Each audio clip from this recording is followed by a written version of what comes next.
Medical nightmare, the desperate search for cancer patients who got diluted chemotherapy drugs and didn't know it. In depth, into thin air, a terrifying day over the Andes. That adventurer is halfway around the world, but does he have enough oxygen to make it?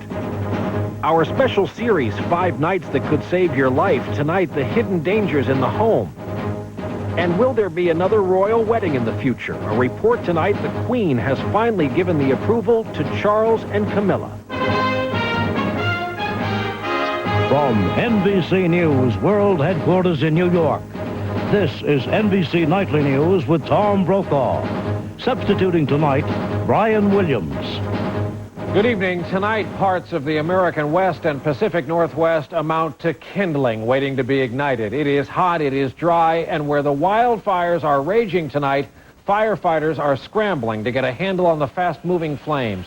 Over 500,000 acres are now gone, scorched earth, and as NBC's Chip Reed reports tonight from Rouge, Oregon, the effort now is to notify those in its path. Brian, there are now so many major fires burning that they're competing with each other for resources. Soon, officials say there may not be enough firefighters or equipment to go around. This afternoon in the Icicle Creek Valley in central Washington, spreading the word. Be prepared to evacuate at any time. I'm packing everything in my car and my pickup. This just hours after 18 families in the same area living in the path of this raging fire were forced to flee. And at nearby Lake Chelan, a group of hikers had to be rescued from yet another blaze. It's pretty amazing seeing the fire climb up the ridge and light the trees on fire.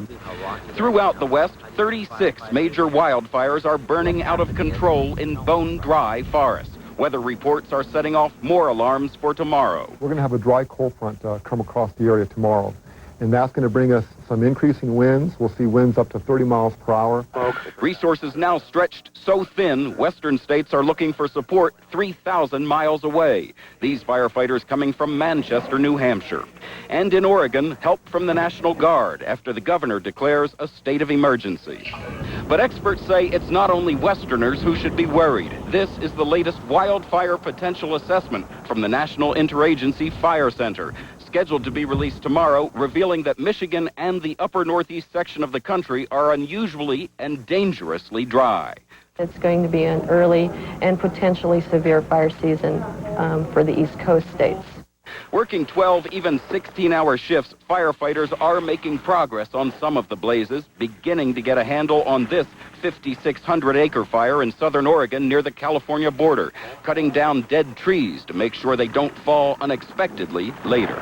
I'm not sure about containment, but I think we're starting to get the upper hand. But for the firefighters, there will be little relief because once they get this one under control, they'll be on to the next one. That's a pattern that's expected to continue throughout this dry summer and possibly into the fall.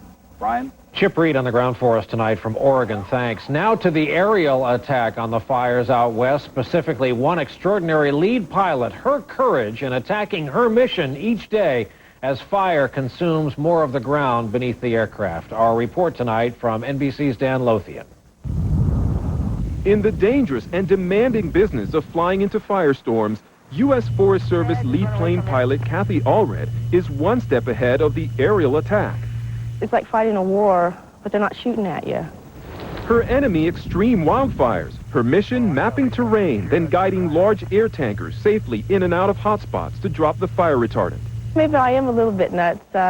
It's just real challenging flying. Allred's twin-engine Beechcraft Baron, small and maneuverable, flying at 140 miles an hour, skimming the ground. Danger just around the ridge. Sometimes it gets just a little hairy, I guess you'd call it. We've all had close calls. But her job, a critical line of defense in fighting fires, especially in rugged terrain.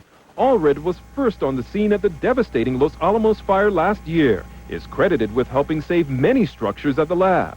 And this year, with the West ablaze, her work more important than ever.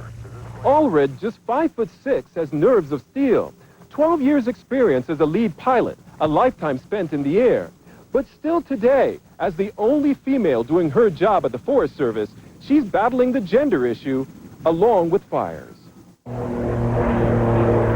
She says missions turn into a test, Allred finding she still has to prove a woman can perform.